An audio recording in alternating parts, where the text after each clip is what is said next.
आपका स्वागत है। और खाने के तेल के मार्केटिंग ईयर के शुरुआती 6 महीने में इंपोर्ट 22% से ज्यादा बढ़ा है। इसका बाजार और कीमतों पर कितना असर पड़ सकता है, इस पर बात करने के लिए हमारे साथ solvent extractor association of India के ईडी डॉक्टर बीवी मेहता हैं। डॉक्टर मेहता, हम आपसे पहले भी बात करते रहे हैं और इंपोर्ट्स अच्छे खासे बढ़ते हुए नजर आए हैं। बीच में एक आध महीना कुछ डिक्लाइन जरूर था, लेकिन ये जो 22% की बढ़त है, इसे आप कैसे रीड करते हैं?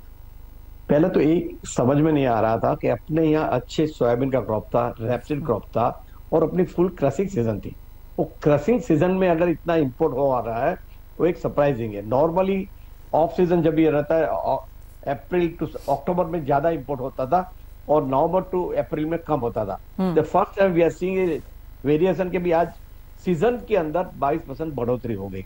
8 मिलियन टन आ गया, उसमें 5 मिलियन टन आपका पाम आया, 3 मिलियन टन सॉफ्ट ऑयल आया, उसमें 1.7 मिलियन सोया और 1.3 सनफ्लावर आ गया। यहाँ 5 मिलियन पाम में 3.7 मिलियन क्रूड और 1.3 मिलियन आरबीडी ओलियन है। एक सरप्राइजिंग है, पर एक जरूर है, प्राइस नीचे गिर रही है।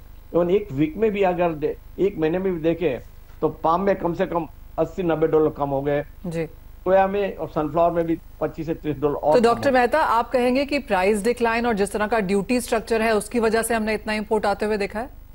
और थोड़ा ये भी था कि गवर्नमेंट ड्यूटी बढ़ा देगी, इसका एक था, तो उसके लिए वजह से भी थोड़ा इंपोर्ट ज्यादा हुआ ऐसा लग रहा है। मगर ओवरऑल इंपोर्ट ज्यादा है और ये सरप्राइजिंग है।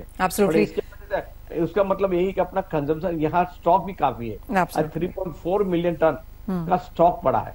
वो भी एक है, इतना स्टॉक होने के बावजूद भी इंपोर्ट हो रहा था जी। डॉक्टर मेहता, एक और चीज, हम काफी इंडस्ट्री से यहाँ पर बात कर रहे थे जो क्रशिंग में हैं, और यही सुनने को मिला कि क्रशिंग मार्जिन्स कम हैं और बहुत सारी इंडस्ट्रीज क्रशिंग कर भी नहीं रही हैं। वो सही बात है आपकी, क्रशिंग का मार्जिन कम है, नेगेटिव मार्जिन चल रहा है। आज जैसे मस्टर्ड है, मंडी में 5,200 रुपया हुआ, एमएसपी 5,450 है, पर किसान को मिल रहा है 4,700 4,000। उसके और रेट में भी पैरिटी नहीं बैठ रही है। आज जब भी आप ले रहे हैं तभी पैरिटी क्रशर को नहीं बैठ रही है, उसके वजह से अभी क्रशिंग कम हुआ है। वो सही बात है।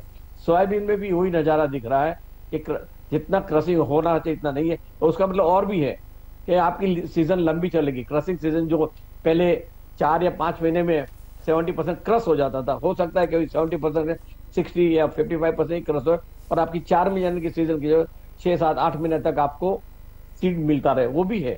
और तीसरा एक जो है फ्यूचर ट्रेडिंग आज नहीं है, तो प्राइस डिस्कवरी मैकेनिज्म नहीं है कि मैं कैसे जा रहा हूँ। आज मेरे को ऑयल मिल एक्सपोर्ट करना है, सोयाबीन लेना है, मैं कैसे सोयाबीन, कौन से बेस पे सोयाबीन लेके फॉरेक्स अपने फॉरेन में कोट करूँ, वो भी एक विडम्बना है। बार बार गवर्नमेंट को भी अपने भी लिखा है, दोनों एक्सचेंज भी एमसीएक्स और एनसीएक्स भी लिख रही है कि भी फ्यूचर ट्रेडिंग चालू करना चाहिए।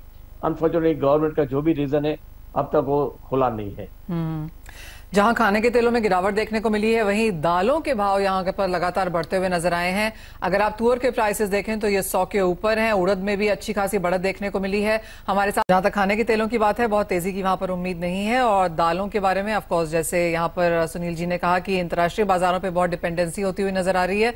सरकार की नजर यहाँ पर है, इलेक्शन का दौर जारी है, तो अगर बहुत ज्यादा तेजी आई तो कोई स्टेप यहाँ पर आ सकता है। बहुत शुक्रिया डॉक्टर मेहता, सुनील जी, समय निकालने के लिए। कुणाल, आपका भी सभी स्ट्रैटेजीज देने के लिए। एक ब्रेक के लिए रुकेंगे, लौटेंगे तो बात करेंगे इक्विटी बाजार की।